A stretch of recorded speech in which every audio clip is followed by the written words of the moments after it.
Hi guys, this is Dr. Williams and I'm live in our community photo in Delta State, Nigeria, and we're going to talk to someone who is living with disability. The world is very strong on disabilities right now, and I have a brilliant man here who's going to tell us what he does with people living with disability in this community. My name is Lucky Cassidy.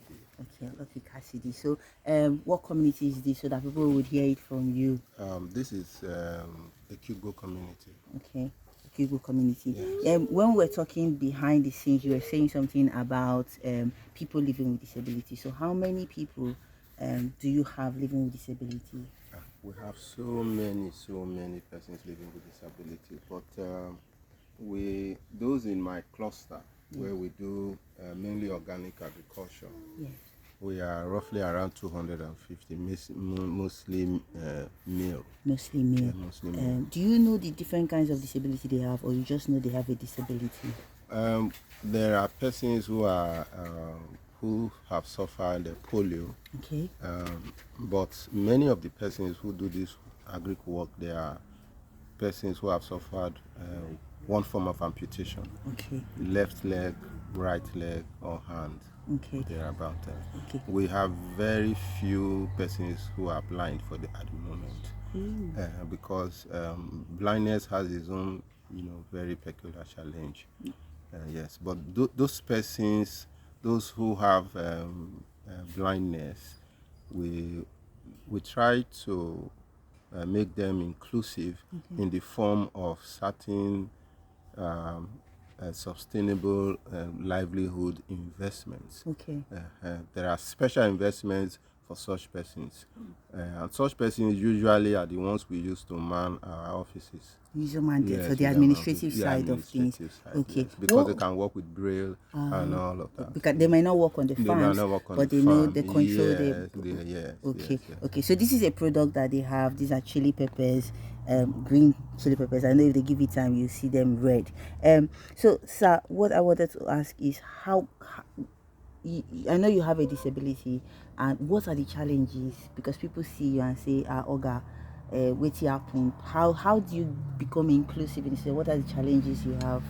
Well, first, we are seen as persons who have physical challenges, yes. But the truth is that we can do almost anything that a normal person would do. Yes. So, what we need is what any normal person will need, which is mainly funding and small tools to do our work. Like power tools. Like power tools, tillers, sprayers, slashers. Okay. Yeah, slashers like those ones you see people using cutting grass and all of that. They could be manual, they could be, electrically powered or solar powered or fuel powered, as the case may be. Yes. How because I know you have organic farm and you do this with this about 250 persons. So how, when they say what's your impact, what do you generate from your farm? Okay, for instance, now this is like 2.5 hectares. Yes. From where we are now to the express road. This is my land where I operate. Behind us here is like 1 acre plus. Okay. Yes. This you see now. Yes. This is a filter. Okay. Yes. This takes water to the field. This 1 acre is under drip irrigation. Okay. Totally dripped. This is a pepper field. Okay. If you go under it, you will see all the drip lines. Yes, because of disability again, it will be difficult for me to carry a can of water to water manually. Yes. So we needed to produce profitably. So we also needed to invest in irrigation. Okay. Yes.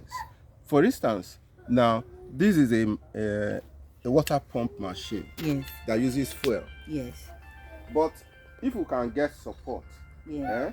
instead of me buying fuel to power this machine, Yes. we just change this thing to a solar powered pump. Yes. Okay. So you put what you call a sumo pump down the well. Yes. and the panel, the machine panel and the inverter is up here. As we standing out with this small sunlight, you get your water, yes. Okay, so So that makes if that will everything. further reduce our cost of production.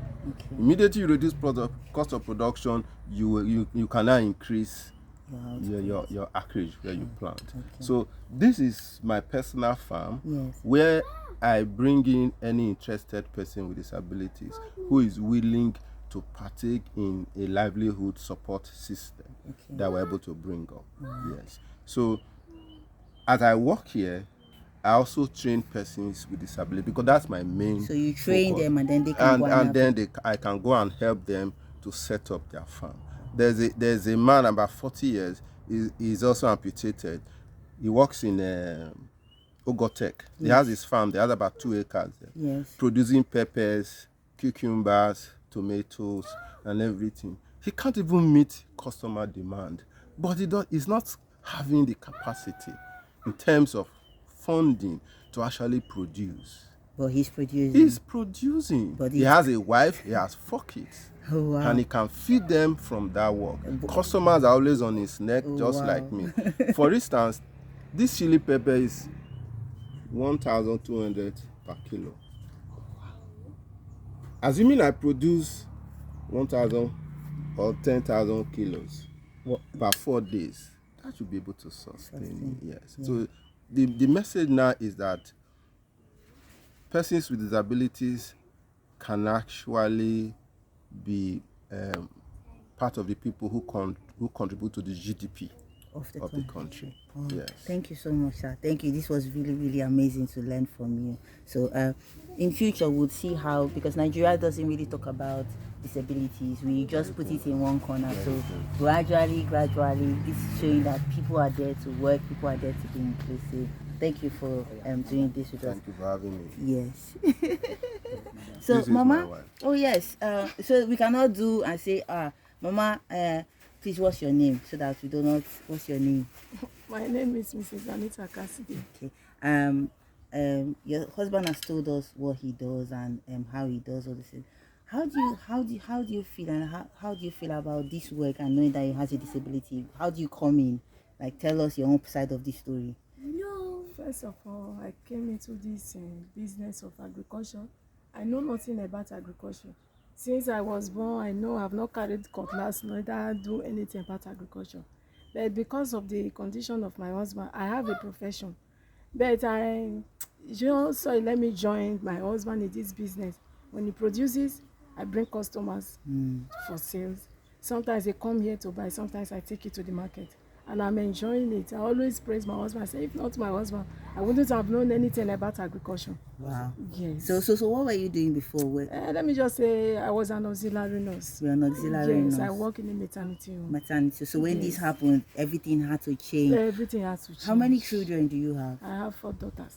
So this has, how long has he had a disability? For almost 15 to 20 years. So now. that's a whole lot of challenge with your children and all. But this has helped to support their home front. Yes. Okay. So people with disability can also make a living. They can have children. They can do amazingly in the society. So Nigeria's, I know we are getting there, but this is just an example in downtown, like Delta, Warri side. So if you are saying, oh, it's not possible, it's very possible.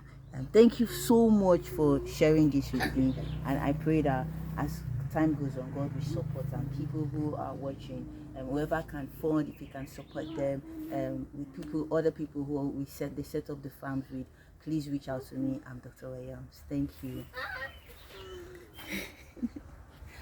Thank you.